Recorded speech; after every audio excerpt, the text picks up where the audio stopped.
to this sneak peek. In the next 2 minutes, you'll hear a taster of what's to come on the next edition of Signal or Noise in just 5 questions. Panel, let's go.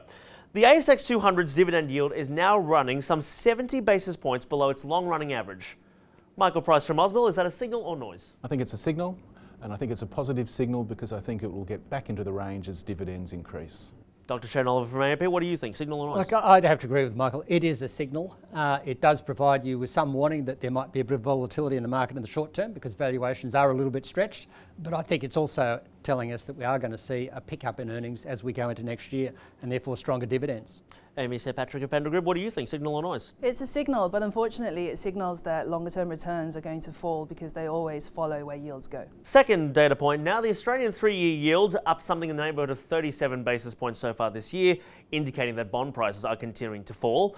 Amy, I'll turn to you on this one. Is that a signal or noise? It's noise. So much noise in the pricing of yield curves and of absolute bond prices. It doesn't really indicate where the cycle is going. Okay, Michael, what do you think? Yeah, I'd have to agree. There's a fair bit of noise there. Okay, Shane?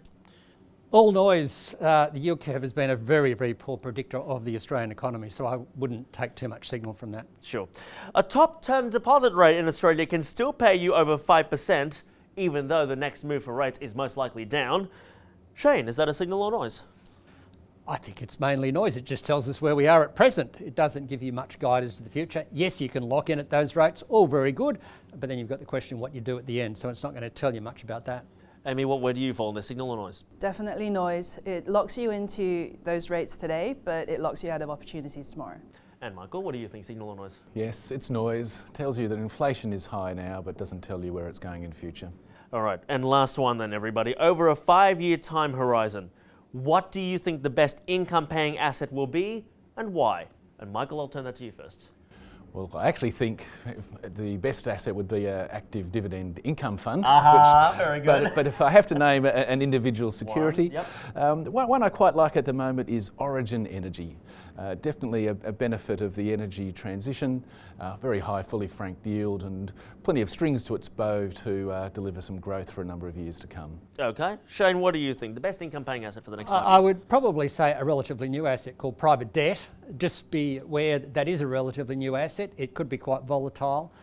So yes, current yield's pretty good, running around 7% or more, which is well above most other income earning assets. But just be cautious, it could be a little bit volatile. Okay. And Amy, lastly to you, over a 5-year time horizon, what do you think the best income paying asset will be? A high quality investment grade Australian fixed rate corporate bond. Okay, and for more great insights like that, you can join Michael Price of Ausbil, Dr. Shane Oliver of AMP, Amy Sir Patrick of Pendle Group, and yours truly, Hunsley of Livewire, for the next edition, the income investing edition of Signal or Noise. Join us then.